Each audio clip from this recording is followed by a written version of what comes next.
Hello, everybody. Hello. It is Wednesday. It's Wednesday, you guys. So get on in here. It is Wednesday. You know what that means. It's Winning Wednesday, right? Hello. Hey, Krista. Hey, First Impressions. Hi, Love's Caring Village. Hi, Cash Flow. Hi, Adrian. Hello, you guys. Trying to get YouTube set up here. I'm a little discombobulated today. So let's see. Wait, let me move this over. All right.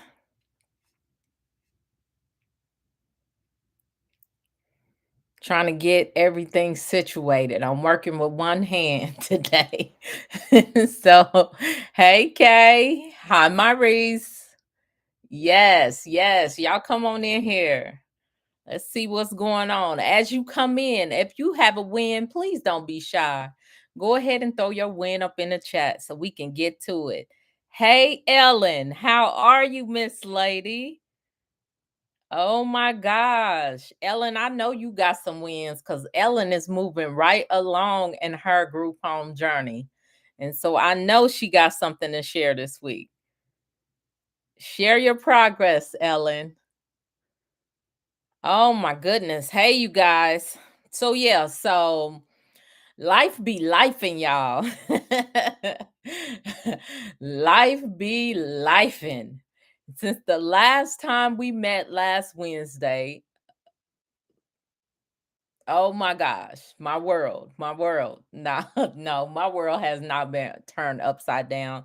But I did have a situation. Hey, Beatrice. Good to see you too, lady.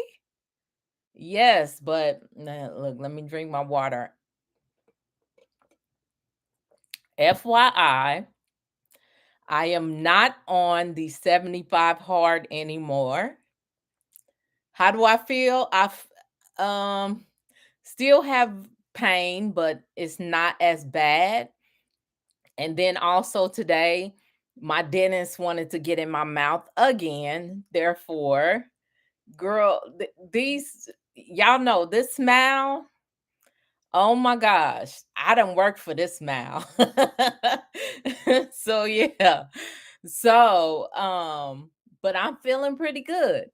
I am. I'm pretty feeling pretty good today. I don't I didn't want to come on here and be all so I didn't take my pain meds, but I feel pretty good because I'm excited. I'm always happy and I always enjoy to spend time with you guys. Well, thank you, Aurora. He said, "You are glowing, Dr. Mari." Hey, everyone. Congrats, Ellen. Glad to be here. Your smile. Oh, thank you, Monique. She said, "My smile is gorgeous." Well, I didn't work for this smile as much as my doggone dentist be trying to get up in my mouth. And that ain't in a bad way. Man, so yeah. Oh my gosh.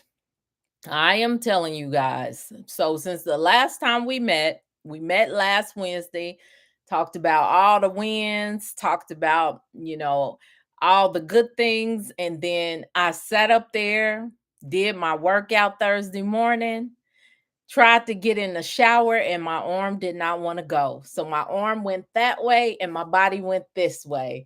And I dislocated my shoulder. And I'm going to tell y'all, that I did not know. They be showing it on these movies where people come in and they dislocate, they play football and they pop it back in, then they get back out there. Oh no, that is some serious pain. Try dislocating your arm, elbow, or some of your shoulder. That is some serious pain. And so spent Thursday in the emergency room because they were trying to get my arm back in. It didn't want to go. So they had to put me to sleep. So lo and behold, right now, look, I am in a sling. You can't see it because I purposely kind of wore a black shirt to go with the black sling, but I am in a sling and I am uh pretty one-handed right now. So I have a follow-up tomorrow with my doctor so they can set up what they call it, physical therapy with the physical therapist, to work this arm back into functioning properly. So that's my win. My win is it wasn't broke. My win is, y'all know I'm always going to pull something positive out of there. I saw cash flow said power of positive thinking. Yes, sir. Okay. I always pull a positive out. The positive is they didn't have to cut me. All they had to do was 2 IVs, give me some drugs, put me to sleep, and get this arm out. So that is my win. It is not broke, but it is still in pain. But it could be worse. That's what I always say. It's always somebody else worse off than you. And so, hey, I live to fight another day. It's just right now I got to fight with this one on. All right. Good evening, Lady Swan. Krista says, I'm glad you're starting to feel a bit better. Yes, I'm not as loopy as I was. I was loopy for a couple of days. I don't know why that medication, the anesthesia, when they put me out, it always makes me loopy a few days. But I still have to show up. I still have mentees. I still was doing my one-on-ones with them. And so life is good. Hey, she's golden for life. Hey, Maverick. Oh my God. So twin beds with drawers underneath, dirt cheap space. Yes, definitely. Definitely. I've been hearing a lot of people going with those the beds with the drawers underneath. So yeah, it doesn't matter. As long as they have a drawer, that is fine. So I'm thinking about contracting with my state to house sex offender clients. What do you think about it? I think that's fine, Isaiah. And are they easy or complicated to work with? Nothing with people is easy. I'll say that. Nothing with people is easy, but um it's manageable.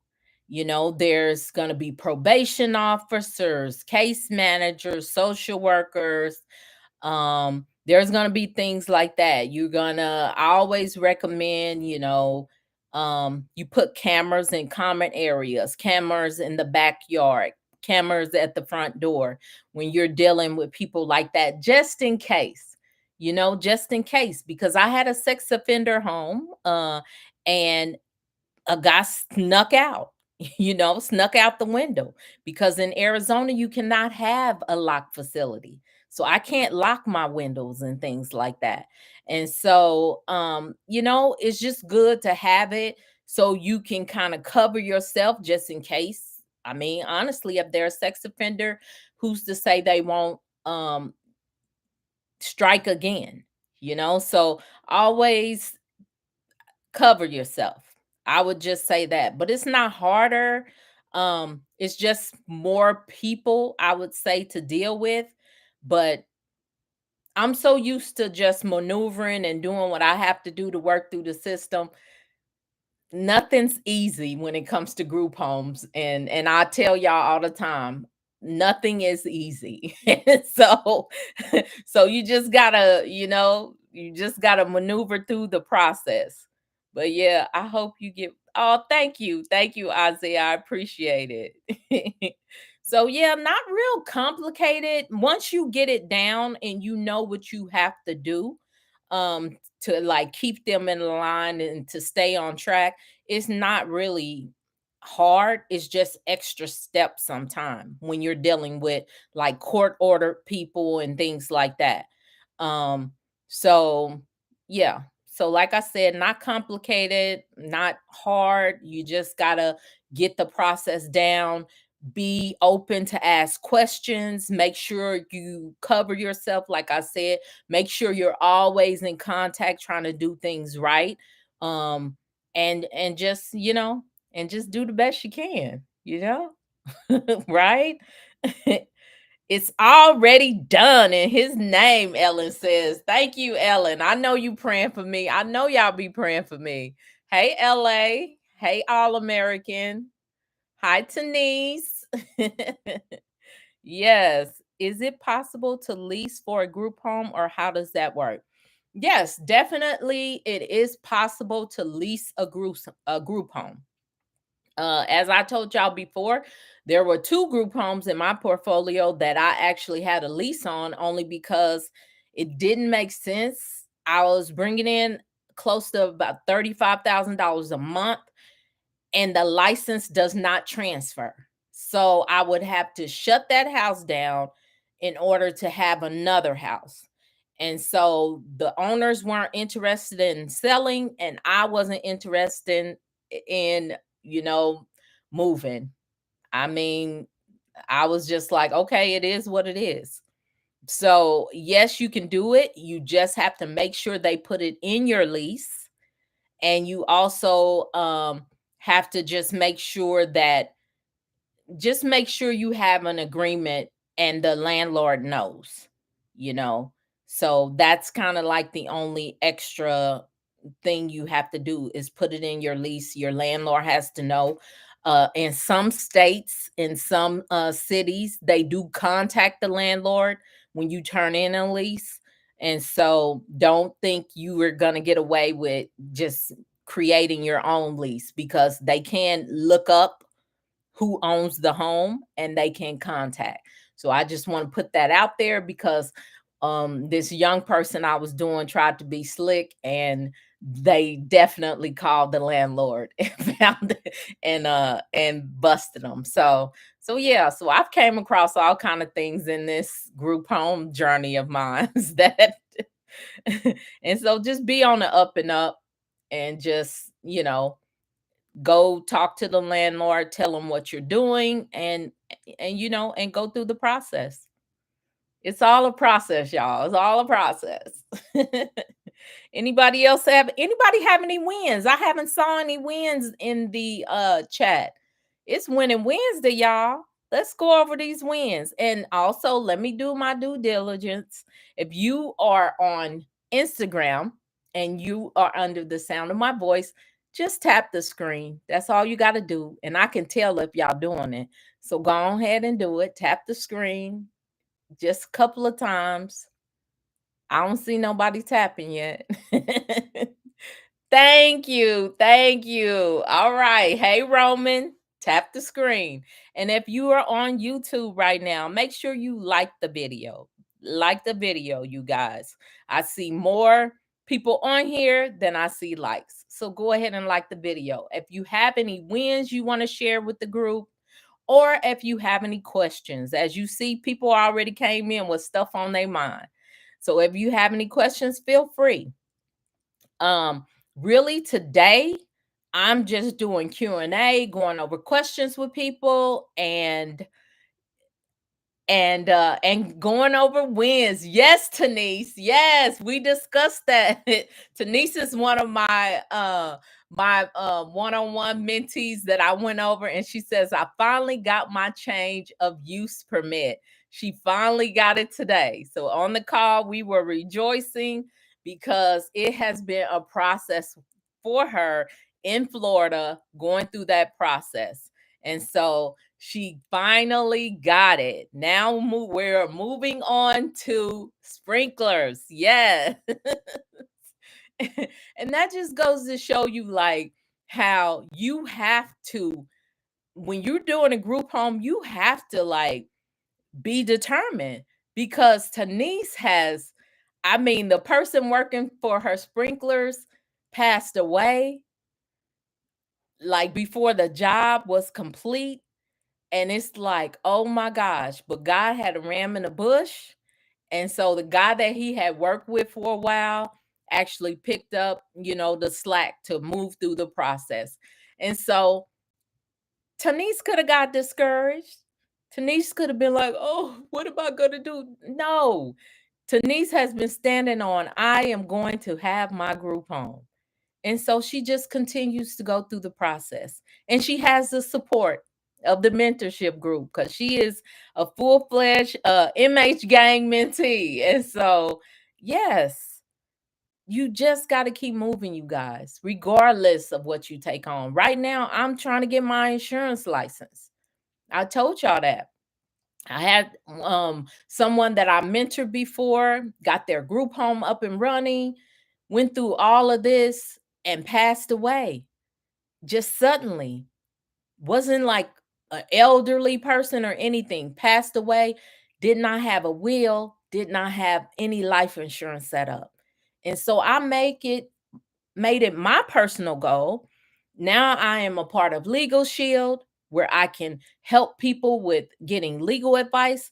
And now I am also continuous learning. I told y'all that's one of my core values. I'm also going through a class to get my insurance license. I'm about to take my test to be a licensed insurance agent in the state of Arizona, because I don't want anyone left behind. And I can't, you know how somebody be like, I don't want to do everything myself, but I'd rather be the backup, just in case. Because I've referred people to insurance people before and they kind of fell through the crack here and there. And so I want to be there just in case. Just in case if I send a referral and that person doesn't get signed up, hey, let's get you some life insurance, even if it's a small policy. So these are the type of things that I think about, and I'm always constantly adding to my portfolio. You need to be thinking about things that you can add, how you can add value to the people that you're around. And you got to continually move through the process. Believe you me, I ain't been to school in a while, y'all. So this insurance class is kicking my tail. Plus, I'm injured. Plus, I was trying to do the 75 hard all at the same time. It's a process. You just got to work through it until you get to the finish line. Hey, work series. Hey, KRKLs. So, yeah, is it possible? Okay. How many unrelated clients can place in a 4-bedroom house in the state of Georgia? That's going to depend on a lot of factors. So I can't answer that for you, Isaiah, because that's going to depend on a lot of things. That's going to depend on what department you're going through, what level of care, what type of clients you got. That's a discussion for like if you want to do a one-on-one or something like that, or if you want to pull regulations for whatever type of home that you're doing. But that's like, I don't know. I don't want to know what the square footage is of the house. It's too many factors.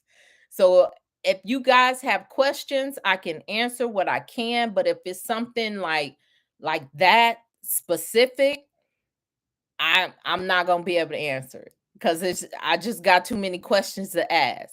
So you're gonna be taking up time from other people. All right. So who we got? Hey, smiling. Zakiah says, "Hi, Dr. Hayes. Can I use wireless interconnected smoke detectors or must they be hardwired in Pennsylvania?" Actually, I will tell you, some places take them. I don't know specifically what city or area you're in Pennsylvania. So that's the thing about it too. You're going to have to ask the fire department, whoever does your fire inspection, that's who you're going to have to ask. Because here, even here, like here in Arizona, some cities take those Bluetooth smoke detectors, some don't. Some say that it has to be hardwired.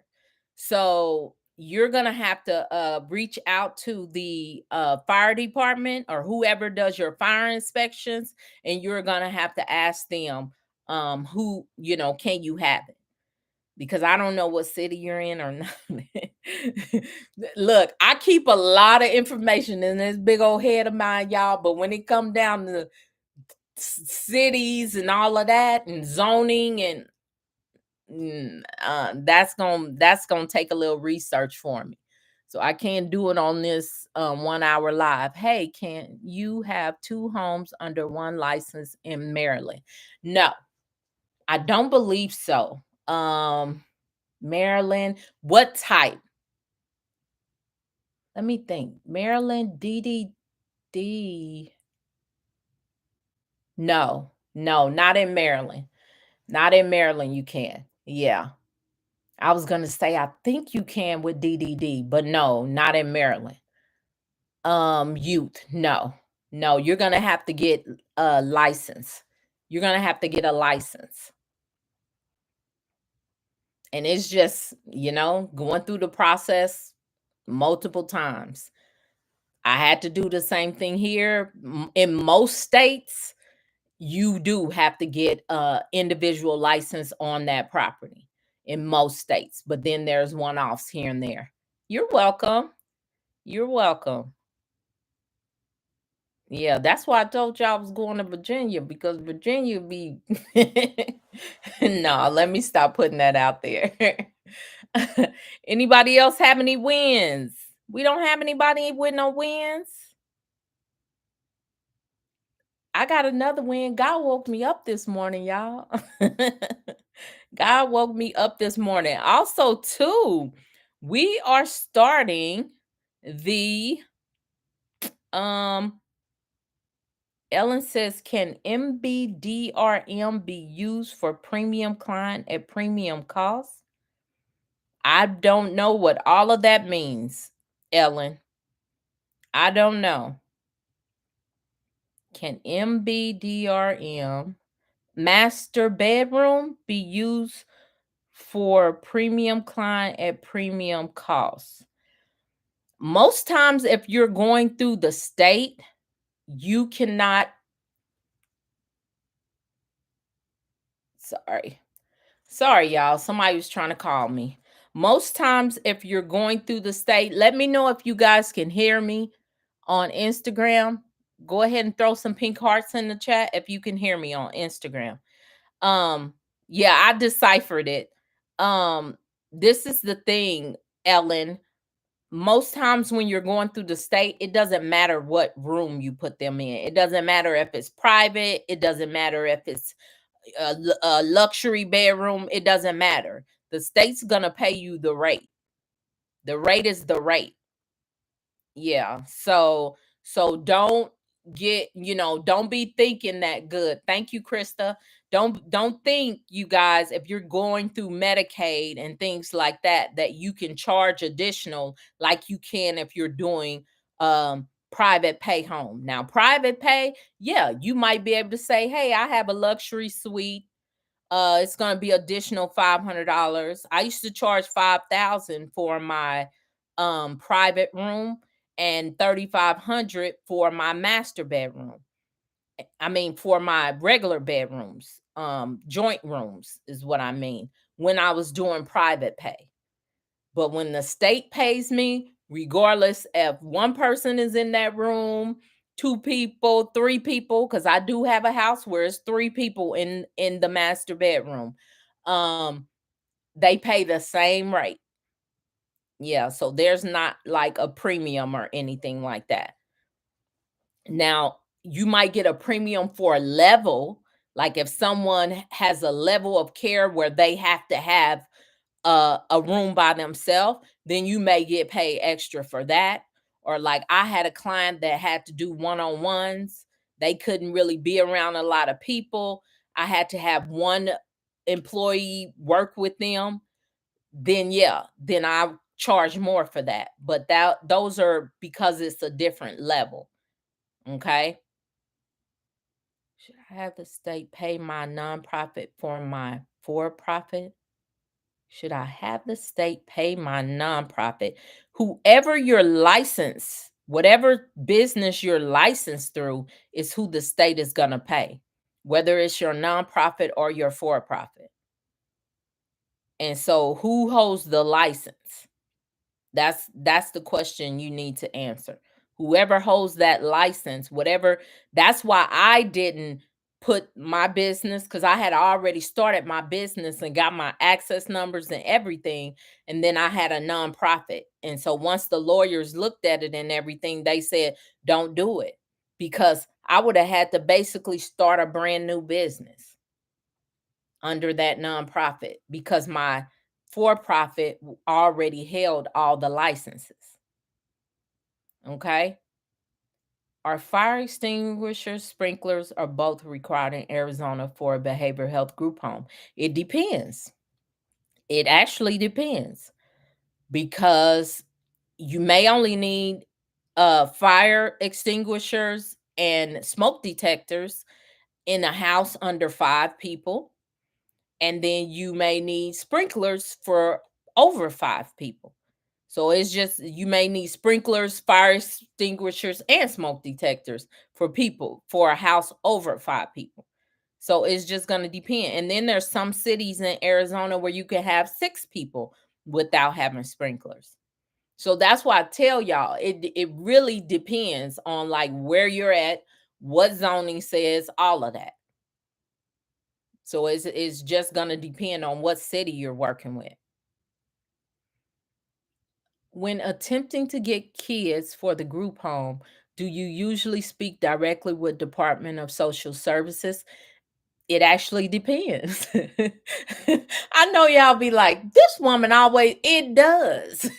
Depends on what type of kids you're doing. You could be doing foster kids, you could be doing behavioral health, you could be doing, so it actually does, you guys. There's so many different types of group homes. That's why they call me the group home queen, because I know about so many different types of group homes that people don't realize. You can say kids, but those kids might be under 5 different departments. So it's not just one avenue to having a group home. You can have it different ways under different organizations. Now, as far as kids, you're probably going to be going through some type of case manager that's managing that kid's case, whether it's in foster care or whether it's a foster home through DES um, or a a birth home. It's just really gonna depend, but most times they have case managers. So that's who you're gonna really kind of be in contact with. And then whoever, whatever department, whatever contact that is. So they're called different things in different states. Hi, Dr. Mari. Am I in the membership chat room?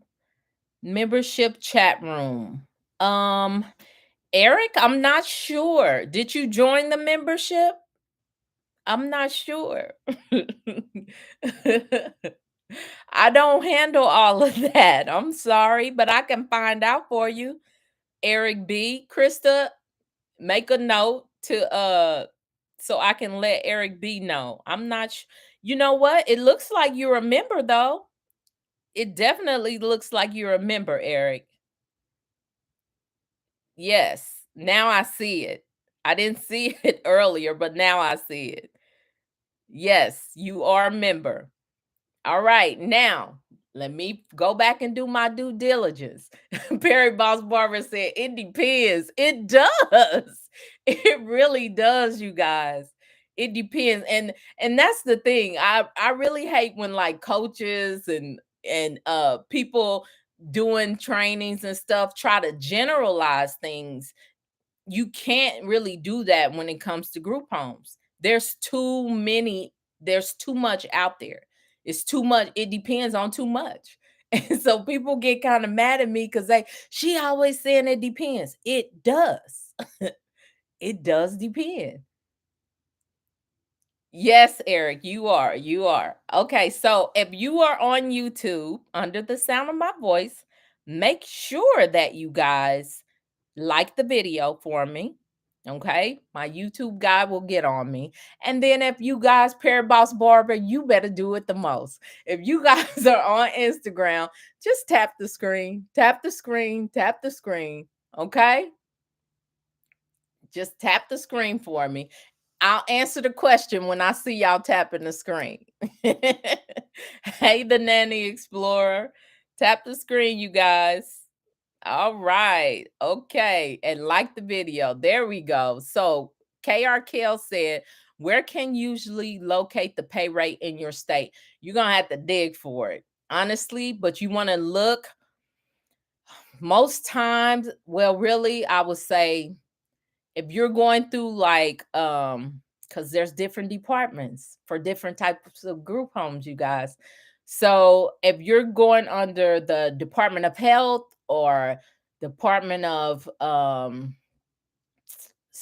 social services, or it really just depends. Arizona Department of Health Services is what is called in Arizona. In different states, it's called different things. But you go under there and you look for fee for service, fee for service. But you probably gonna have to dig because it is public information. But honestly, they hide it. They hide the rates. Some states, it's a couple of states that do pretty good at just posting it, but most states hide it.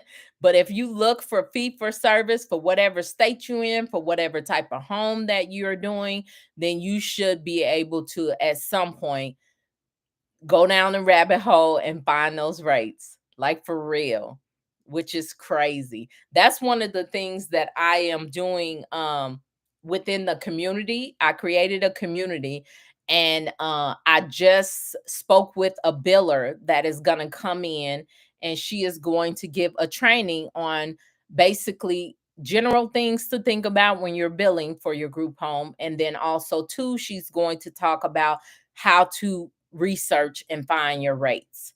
So that should be coming up sometime in the fourth quarter. I haven't nailed down the date yet, but it should be coming up. Okay. Sharon the One says, I'm interested in opening my home for the elderly population, Alzheimer's, dementia. I'm working with one hand today, y'all. Where can I find clients? Where can you find clients? You need to be networking. You need to be networking. You need to be marketing your business. You're going to link up with hospitals. You're going to link up with um, other large assisted living homes or senior care homes, the big ones. Go to their open houses, connect with people, be nice to the receptionist. I used to go in, they would have these open houses in nursing homes in my area because I had a senior home. I told you I done had just about every type of home. And I would go up in there and I would get five what is it, 5-course meals, because they'll have a chef come in.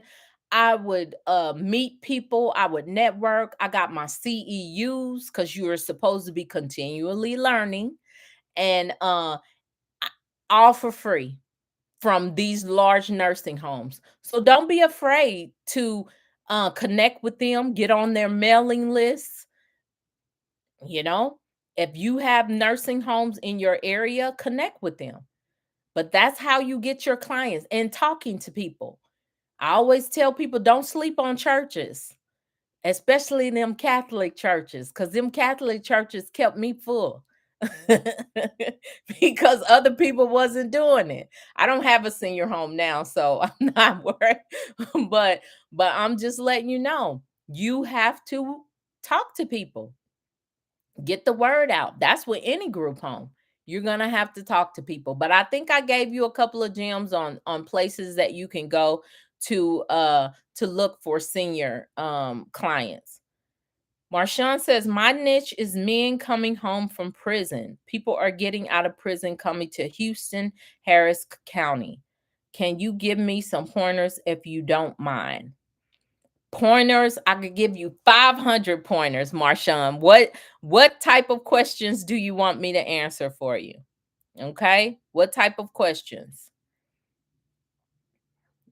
Basically, of course, what I said, you need to be talking to people, you need to be connecting with the right people. When you set up your group homes, do things like have your men volunteer, because if they're transitioning, if they are what do they call it? They call it uh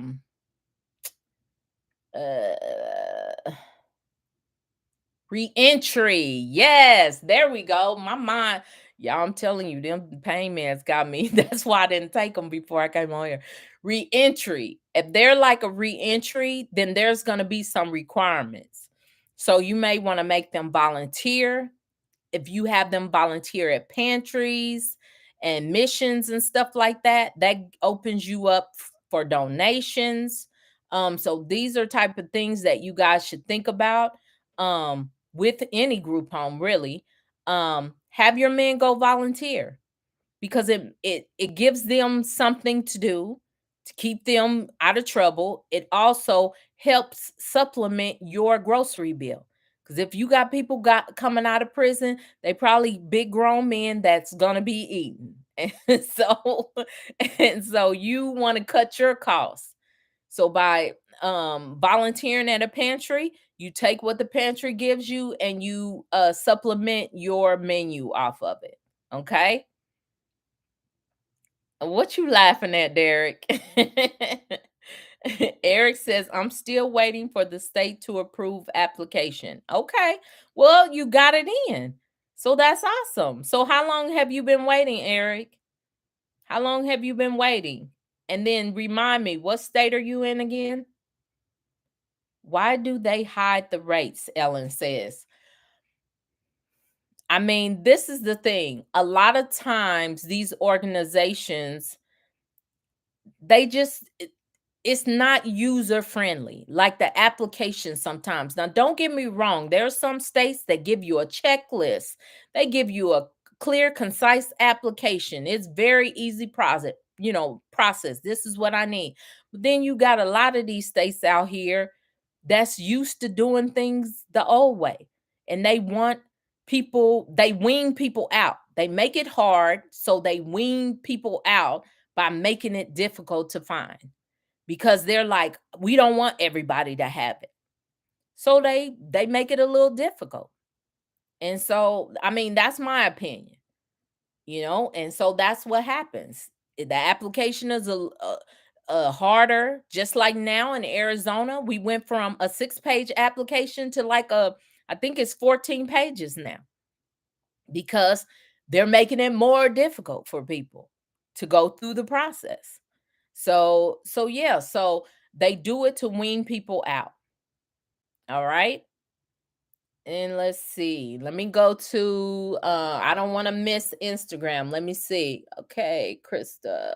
Okay, so Krista is putting the link to the I don't know. Krista, tell them what you're putting the link to on Instagram. Sharon says, "Thank you. I love my seniors." Yeah. And look, nothing wrong with that. I loved it when I was doing seniors. But as I told y'all, my sister, who was a senior, came and passed away inside of my group home.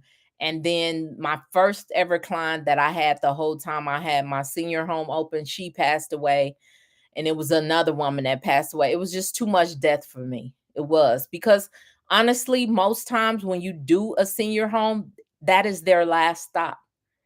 They're not, like with behavioral health, you get them regulated, they move on, they can probably live on their own. With senior care, most times when they go into a senior home, that's where they're expected to. And I didn't want to be the last stop. That's not my that I wasn't comfortable with it. I'm not real I know people die, but I'm not real comfortable with the mourning part of the death. If I'm putting that correctly, it was just too much, too much. I feel like I'm a empath. I feel things that people feel, and all that death and sadness and everything, it was too much. And so, yeah. Anyway, hey, Forward Vibrations. Oh, someone said halfway house. Yeah, it could be considered a halfway house too. But a lot of times right now they're calling them reentry programs or reentry, because they're coming out of prison, re-entering into life. But yeah, can you speak on renting versus owning your group home? I'm just trying to get started. Hey, Sharon, I just talked about that. You must have been late. Somebody on YouTube asked a question in regards to renting versus leasing a group home.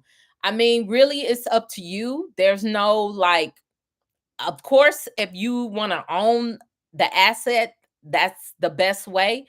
But if you feel like you're not in a position to and you end up leasing, it's nothing wrong with both. You just have to understand when you're leasing from somebody, they own the property. So, you know, unless you sign like a long lease, um, 2 years to 5 years at a time, at any time they can, or and then also to have it in your lease that they can't sell the house while you're in running the business or something like that. You always risk the chance of them doing what they want with their property. And so that's the only thing that I would say. Like I was telling the person on YouTube, I leased two homes that were in my portfolio of my 10 homes. And so and they didn't want to sell and I wasn't moving. So it is what it is. Hey Black Amigo, it's the community link. Oh, okay. Thank you, Krista. Hey Nisha. No, it's okay. It's okay, Sharon. It's okay. You can re-ask questions. I do not have a problem with it.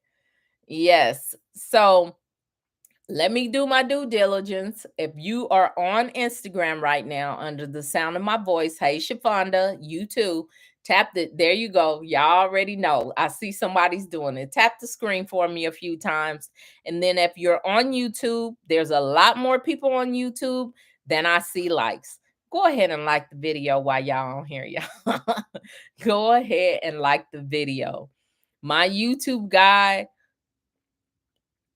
actually looks at these analytics. So I would appreciate it if y'all would let him know I'm doing my job because he does his job. I'm trying to do my job. Go ahead and like the video. I appreciate you guys. Let's see. Which one do you recommend? Should I set the license up under a nonprofit or my LLC? I cannot. My attorney told me I cannot give y'all legal advice. Therefore, because I ain't got time to be getting sued. Therefore, always say if I could do it all over again, I would do it under my nonprofit. So I'm not telling you to do it. I'm just saying if I could restart all over again and do it all over again, I would do it under my nonprofit. Okay? All right. So Black Amigo says, "Hey, I got my license for my behavior. Yay! I'm looking for insurance. That is awesome. That is so awesome. What state are you in, Black Amigo? I can't remember. What state are you in? Oh, we got a win. Black Amigo got his license for his behavioral health. Oh my goodness. Congratulations. We are so excited for you. Oh, Arizona. Okay. So are you talking about liability insurance? Or are you talking about insurance like access? Which one are you talking about? Insurance like Mercy Care for your clients. Which one are you? Oh, you're welcome. You're welcome. So are you talking about liability insurance? We'll give Black Amigo a chance to answer. Let's see. Uh, can more beds be added after licensing? No. Whatever your house is licensed for, that's what you better stick with. Because if they come up in there, and this is the thing, normally the state only comes around maybe every 1 to 2 years, depending on if you're a non-deficiency home, they may give you 24 months before they come back. But actually, if you get a complaint, they can come back all day long. They can come back any day, all day, whenever. So don't be putting no extra beds that you are not licensed for. If you licensed for 6, you better have 6 beds in there. All right. Oh, for liability insurance. Okay, Black Amigo, send me a DM. I have a broker that Nobody has been able to beat him yet on his rates. So I will send you his info so you can reach out to him. Yeah, so make sure you DM me. Go ahead and do it now and come back on.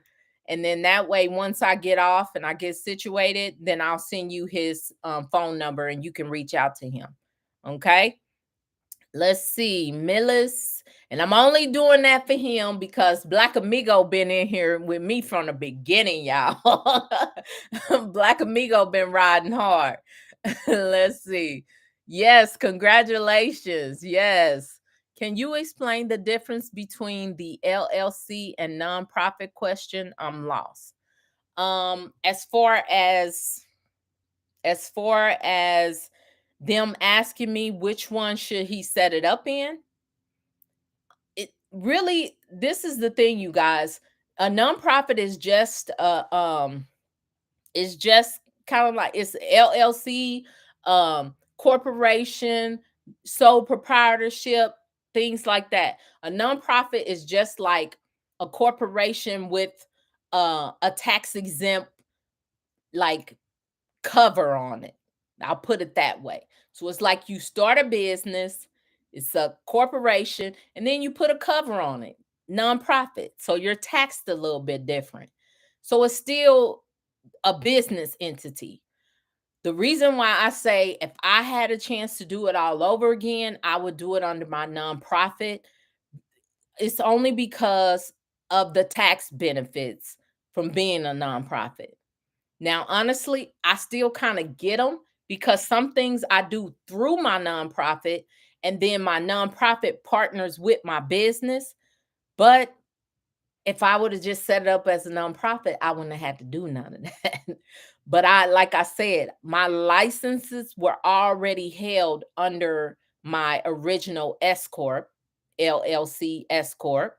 Um, and M and I laid out my business in front of a team of lawyers, and they went through and broke it down and said, because I could have put an umbrella over it. They call it a something. I can't remember. It's called something, but it's like an umbrella that covers. They told me not to do it because of everything that was involved and them looking through all my stuff. So that's why I could not switch, but I still have a nonprofit. I still have my S corp. I still, I still have different businesses. I just don't have them. I just don't have my group homes under my nonprofit. So I hope I answered that question. I hope I gave you what you needed out of that question. If you didn't, go into detail and ask me what you were trying to get, and I'll let you know. But I think I I told you. I mean, I explained it. Sorry. You ugh, you guys. Hey, BB. Let's see. What kind of home do you prefer or have? Um, I have behavioral health. I have adults. I prefer adults. In whatever type of group home I do, I'm only doing adults. Okay. I prefer adults and I do SMI. So in SMI is like a mid-tier category. It's severely mentally ill.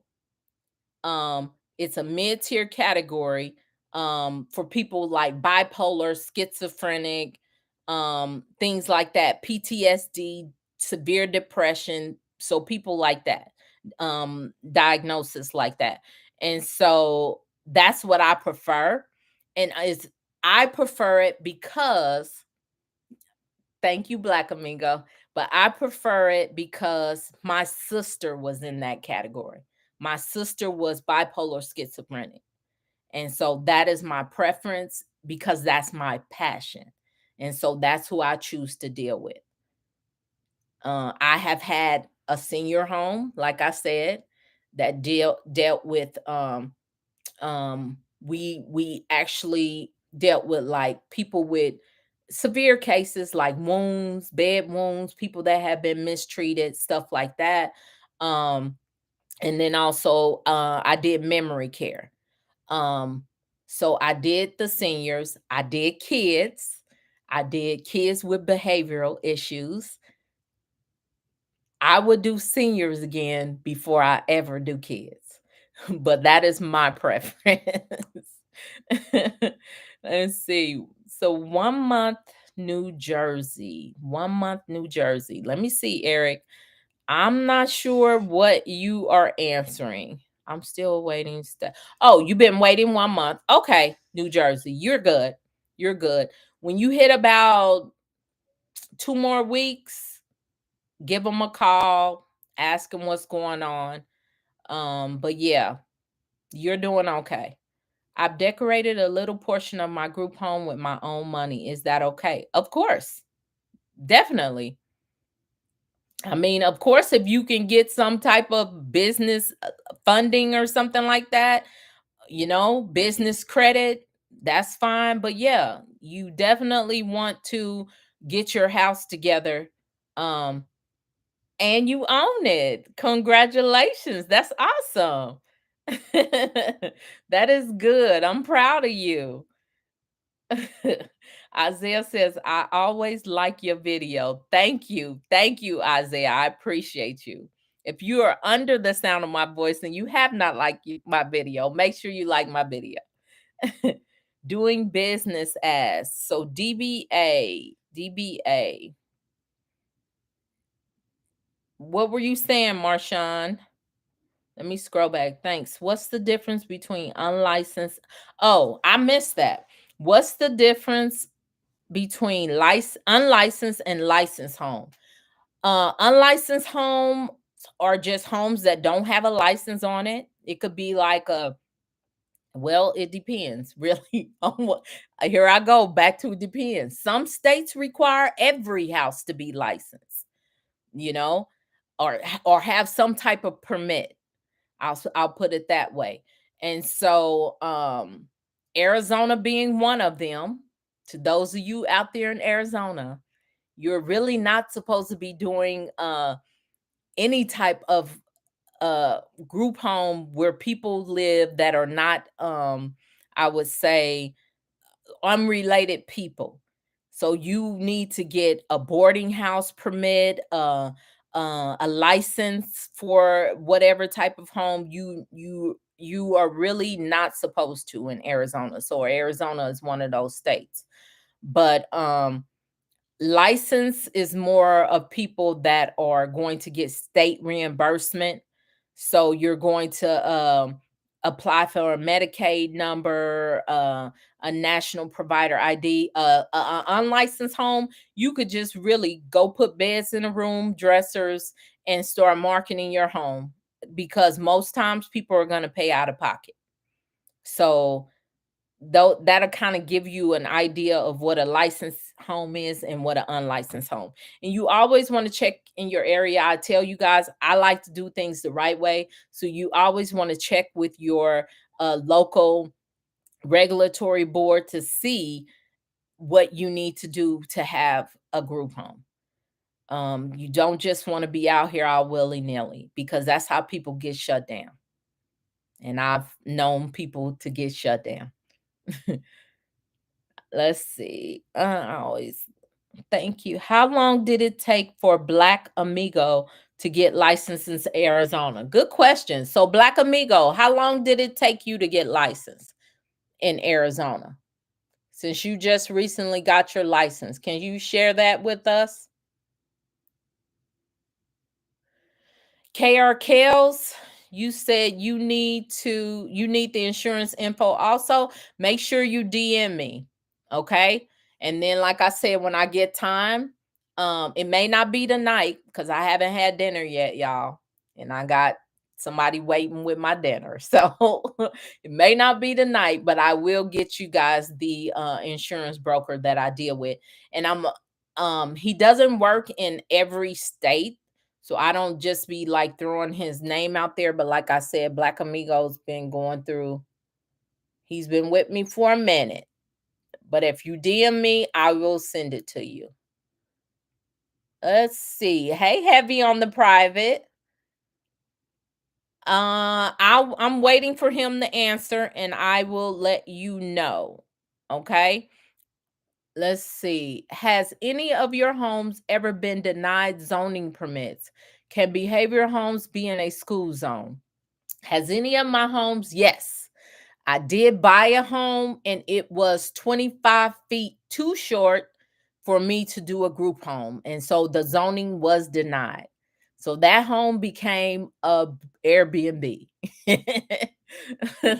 So yeah, it did happen to me. It was 25 feet too short because the zoning department was they were closed. This was during COVID and they told me to look online. So I had someone in Arizona check online, and then I have this guy that's really good with computers.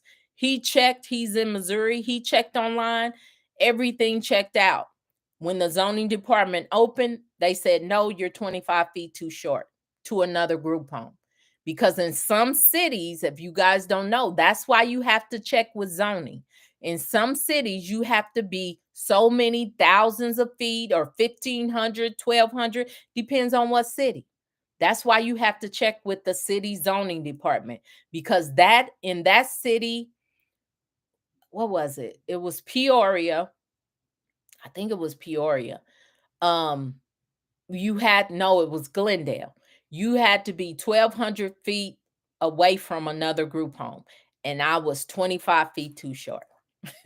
So it happens, you know. Now, I don't want you guys to make that costly mistake. So that's why you check and you double check, and you always get like an email or confirmation from the zoning department when they give you the clearance.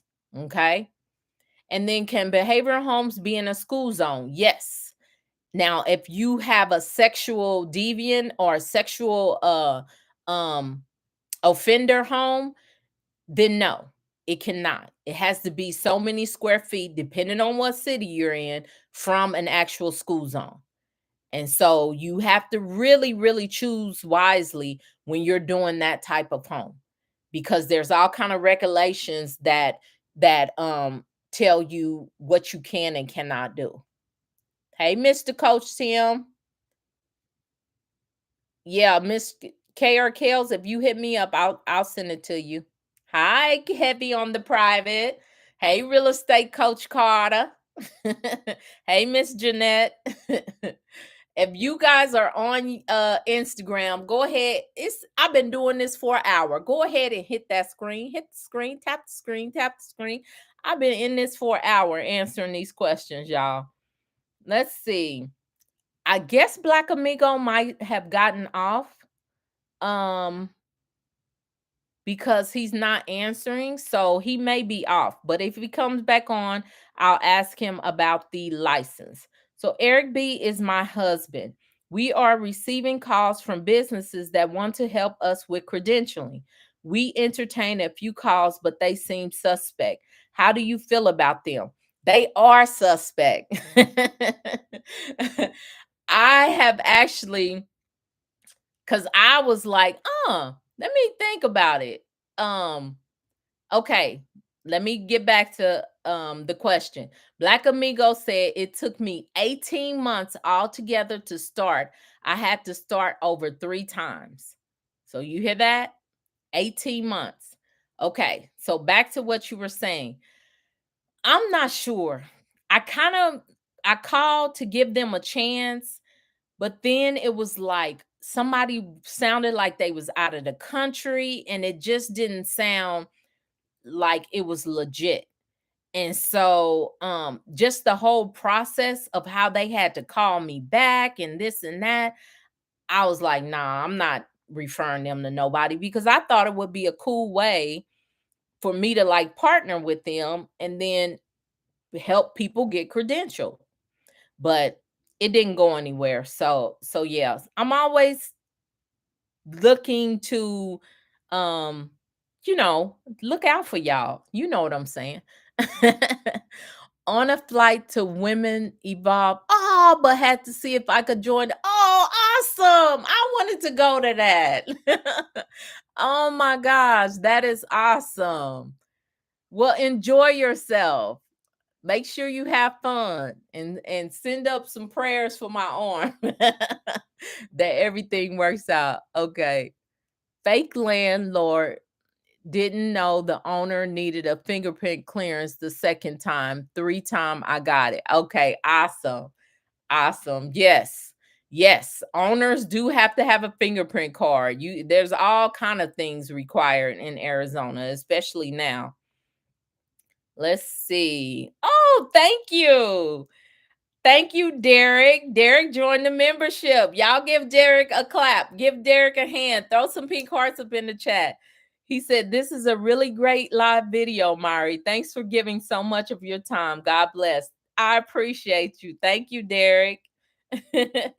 Just to let you guys know, you can join the membership, the YouTube membership, and then also we have the community out there. I think Krista shared something about the community that will be starting up in October, and then also the 31-day accelerator, you guys.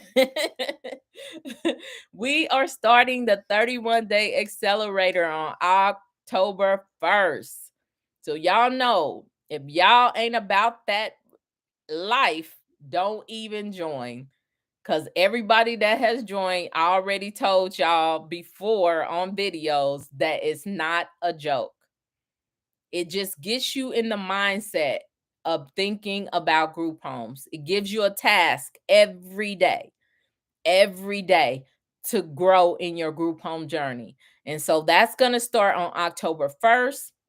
I think there are links everywhere promoting it. I also think Krista sent out emails in regards to it. So if you're interested in participating, I said persisting, participating in the 31-day accelerator, make sure you join, because I promise you, every single time I started, the day after or 2 days after, people like, "Oh no, I meant to join." No, we close it on the last day of the month and everybody starts together on the 1st, because I want everyone to start together. Now, I have had a couple of people tell me that there's things that they have to do in between. That's okay, as long as you start on the 1st, because that's when we do our introductions. Okay. All right. So let's see. Let me scroll back up and see what we got. Uh how can I find the academy? How can you find the academy? Um Really, this is the group home university on YouTube. We have all kind of YouTube videos, and then also too we have the community that you can join. There should be a link. uh I know Krista is posting the link, but I don't think you can um click on the link on Instagram. So you may need to go into the link in the bio and go ahead and you can join the community. And that was Tal- Talisa Talisa Marcel. I think that's who it is. Thank you for the blue hearts, Black Amigo. You know you only supposed to be throwing pink hearts up in here. What you clapping for, Tanise? Oh, you're welcome. Yes. So Krista put both of them in there, both of the links. If you can copy it off of there, I pinned it for you. And then let's see. Let me check on YouTube real quick and see, did I miss anything? Eric B. Okay.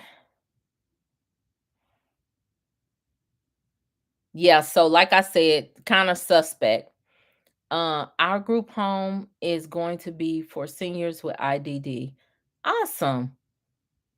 That is good. Okay. Monique says, if you're licensed for 5 beds in Texas, can you also provide respite care for 1 to 2 clients during the day for 4 to 6 hours? That's going to depend on how you're licensed and what that department says. Because most times when you do respite, you have to actually put that in your license to do respite. So double check to see if you're licensed. Did you put that you wanted to do respite? Double check that, Monique. Can you break down the process of applying for a Medicaid number? Uh, really, honest to God, all you really need to do, have your business set up right, get you a national provider ID number, which is a NPI number. Get get that, and then do the application. Now, in some states, you can get your Medicaid number before you actually have your license. And some states, you have to have your license for you to get your Medicaid number. So it's just going to depend on where you're at. But yeah, just get you, like I said, have your business set up, your LLC, your nonprofit, whatever it is, have your EIN, have your NPI number, and then you want to fill out the application. And that's basically it. If you're in a state that you have to have a license, you're going to provide that license. If you're in a state that where you have to be accredited, you're going to have to get that accreditation and submit that accreditation. If you're in a state, it's just going to depend on what state you're in, on what's required to go in with that. Okay. What do you do for the weekend? What do I do for the weekend? Hey, Amy. Well, this weekend, this weekend, I'm actually having a community dinner. So if you're in Arizona and you would like to come out for a community dinner, it's gonna be Sunday evening, I think at 5. I gotta ask because y'all know me. I just delegate and show up. But I think it's 5 o'clock. Real simple dinner. I'll be sharing some information, not about group homes, um, because I do other things, you guys. I do other things. I'm involved in all kind of community, organizations. I'm on boards of women groups and things like that. And so this weekend, and I'm like, that's funny that you asked me that because I was going to invite people. If you're in Arizona and you would like to come, send me a DM and I will send you information on um, where I will be on Sunday evening. Okay. Let's see. Chef dietitian to prepare meals for group home. You do not need a chef or dietitian. Now you will need a registered dietitian to approve your meal plans in most states, but you do not need a chef to cook or anything like that. Your caregivers or whoever's doing your meal plans. I just spoke with one of my mentees today. They hired someone to plan their meals, to do their meal plans. So it's just going to depend on how you do want to do it. But no, you're not required to have like a chef or anything like that. Yeah, yeah. Lee Bostic, yeah, I'm telling you, that phone call was pretty weird. So I just left it alone. Maybe I'll revisit it at some time but like I say, sometimes when things are too good to be true, they actually are too good to be true, you know? Well, thank you, Amy. She said this is a great live stream, not gonna lie. Thank you. What said, is it true that zoning doesn't matter in Arizona as long as there are fewer than 10 residents? That is absolutely not true. That is absolutely not true. Zoning definitely matters. I just told you I could not do a group home in a house that I purchased because of zoning. They denied me. So it is absolutely not true. Yes, zoning does matter. You need to call whatever city you're in. And this is the thing. You'll go to a city like um Paradise Valley and say zoning don't matter. And you may end up in jail. Paradise Valley don't be playing, y'all. So I'm saying zoning definitely matters. Yes, please check zoning in whatever city you're in.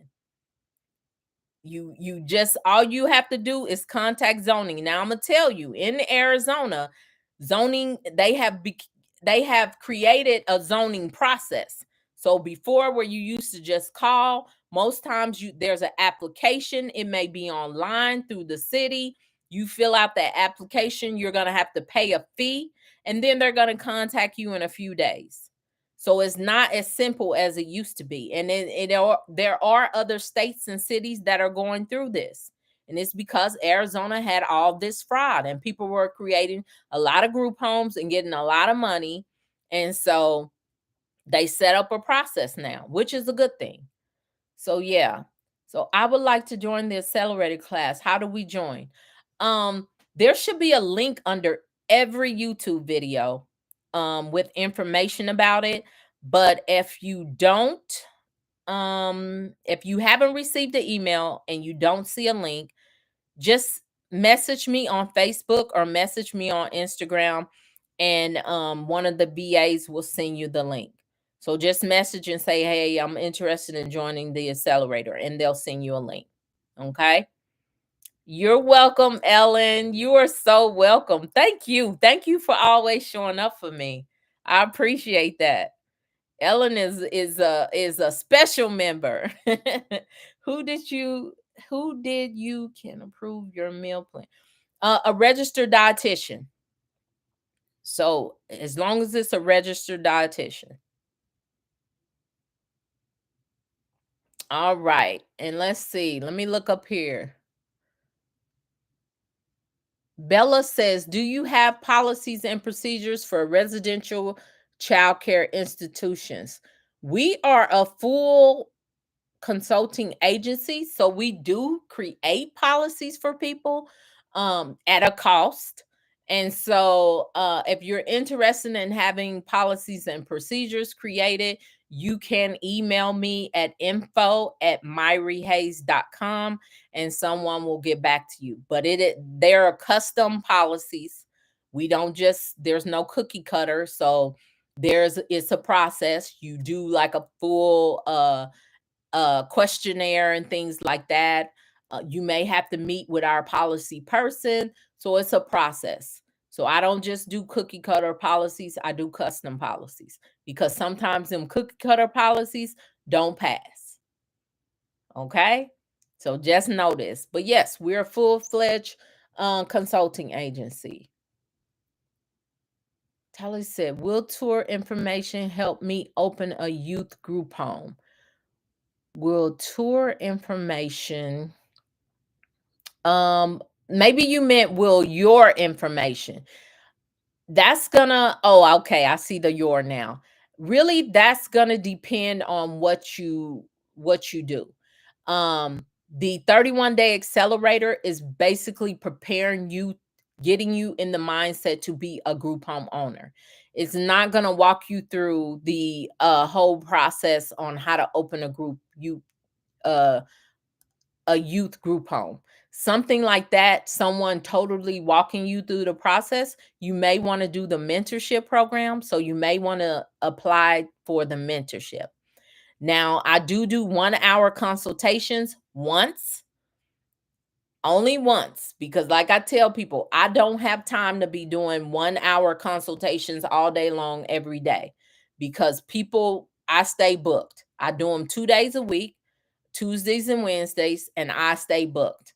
But I also have mentees that I have to do one-on-ones with during the month. So I can't do one-on-one, 1 hour calls, 1 hour calls all the time. So if you're trying to get set in the right direction or something like that, you may want to book a 1 hour consultation call. I've had people give me feedback to say, hey, it was great. The information I gave them helped them.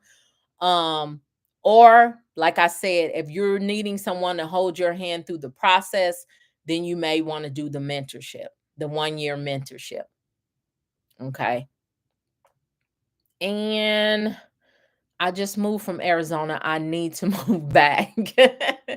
That's funny. Hey, Well and Fit Coach, how you doing? I promise y'all, somebody keeps calling me. Oh my goodness. So yeah, I hope you guys can hear me. Put some pink hearts in the chat if you guys can hear me on Instagram. I ain't forgot about you, YouTube. Let me see. Such thank you. I'm gonna have to learn how to say your name. Thank you, Krista. Krista posted my email on Instagram. How long does it take to have a license in Arizona? How long does it take to get a license or have a license? Your license is renewable every once every year. So if that's what you mean, or if you're saying how long does it take to get licensed, it's going to depend on what type of home you do. We just had somebody on here that just he's been riding with us and he just got his license and it took him 18 months and 3 tries. So it's really just going to depend. And I think he's doing behavioral health if I'm not mistaken. So it's going to depend on what type of home. Thank you for the pink hearts. Let me know that y'all can hear me.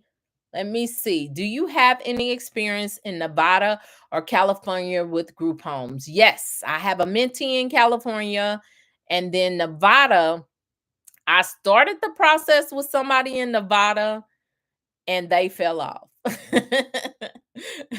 I can't force nobody to do nothing. I can try to motivate you to keep moving, but I cannot force you to keep moving. And so, hey, it is what it is. Uh you mentored him and it took 18 months to get approved. No, Bella, I did not mentor him. I said he been riding with me on this Instagram. I did not mentor him. There's a difference. Some people choose to do it on their own, you know? Let's see. Promise Adobe. Okay, thanks for the transparency. Oh, no problem. What's that? Black Rothschild. Okay. Yeah, Bella. No, he's not one of my mentees. He rides with me on Instagram. What can make you get denied? All kinds of things. Yeah, that's like too broad of a get denied for what, too? Zoning, get denied for a license, get denied for Medicaid. Oh, let's see. Can someone have you look at their group home before inspection at a small fee? Yes, we do walkthroughs. You would absolutely need to book a call because what I don't believe in doing is wasting my time or your time. So I don't want to come out to your house and you like, oh, I didn't know that. I didn't know that.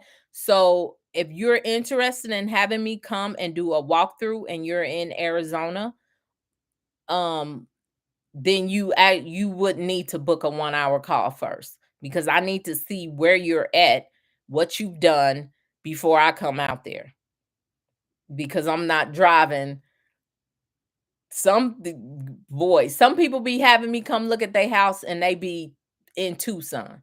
I went to go look at a house in Casa Grande. That's an hour and a half away from Phoenix. And I'm already 45 minutes from Phoenix. You get what I'm saying? So yeah. So you would definitely want to book a call. Thank you, Biley. Said, is your arm okay? I mean, it's okay. It hurts. It does. It hurts, but I go in to see, I said tomorrow. No, tomorrow's Thursday. I go in to see my doctor to get set up with a physical therapist on Friday. So I'm gonna have to do like physical therapy to get my arm back to working right. But it hurts. It definitely does. For license, please. What was the beginning of your question? What can make you get denied for license?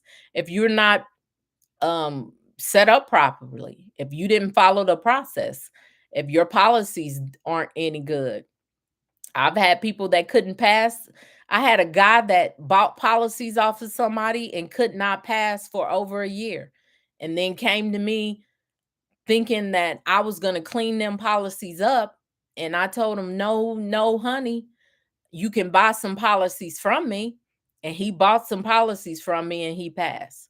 So, yeah, it just really depends. But if your house is not in order, if you don't have employee file set up, if you don't have the correct things, they can deny you. Definitely. Yep. So let's see. I think that's it. I got everybody. I got all the questions answered. Ah, yes. So we are good. So don't forget, if you are interested in doing the 31-day accelerator, make sure you guys book before the last day of the month, because it closes on the last day. We start on the 1st. No ifs, ands, and buts. So I'm telling you, every single time I do it once a quarter, every single time somebody comes after the close date. So if you're thinking about doing it, it's $39, you guys. Just sign up for it. It's $39. And then we also have the community. I have my 20 people. The last time I talked to Kirby, he said he left it open. He was going to close it on Friday. I'm cool with that because the first 20 people were getting in at the discount. But it's about to go to the full price. So right now it's $49. I think Kirby said he's not going to change it till Friday, but I already have my 20 people because I was only offering it to the first 20 for $49. So if you're interested in being a part of the community, make sure you get your subscription started and get set up for that. And then I think that's it, you guys. If you're interested in booking a call and you've never done it before, you can book a 1-hour call. But like I said, I only do them with people one time. And sometimes people try to do it again and they get caught and I have to decline them.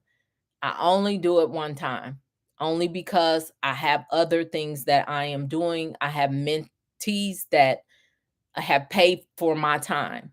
And so I can't do the 1-hour call all the time. Can you send me a link for community? Sure, Denise, I'll send you a link. And then I think that's it. Y'all pray for me, pray for my arm that they say everything goes back the way it was and I can be a two-arm person instead of working with this right arm. But you know what? I thank God that it was my left arm and not my right arm because I'm definitely right-handed. But I appreciate you guys for coming on in here with me, for having so many great questions. We had a lot of great questions tonight, for you guys sharing your wins with me, for the prayers that I receive. I appreciate you guys so much. Get well soon, Dr. Mari. You deserve it. I appreciate it. I appreciate it. El Bostic, you can actually book a call. If you haven't done it before, go ahead and book a call. If you have booked a call with me before, because your name looks familiar. If you have booked a call with me before, DM me and I'll make sure that we work something out. Or you can email at the info@myrriehayes.com and I'll make sure that Krista gets information to you. Or Krista, you know what to do. I ain't gotta make sure. Y'all pray for Krista. Krista is in Florida. She's preparing all day for the hurricane that is supposed to be hitting tonight. And so y'all pray for Krista and her family, that God covers her. I need her so bad. Krista is my right hand, okay? Y'all don't even know how much this girl does for me. So y'all pray for her. I'm praying for her. I'm praying for God's covering and his ark of safety around her and her family and anyone else that is in Florida. I know Tanise is in Florida also. And so I'm just praying for you guys that God protects you. Cause I look, I'm saying it for selfish reasons, cause I need my Krista. I need her. All right. So, w- oh, I don't know how to say that name. Well, Robert, make sure you book a call. You got a lot of questions. Book a call. Yes, yes, Ellen. She is a blessing. They said they praying for you, Krista. All right, you guys, y'all be safe. And y'all know, as I always say, be a blessing to someone else. Good night. Good night. That's right. It's already done. I appreciate you. Good night.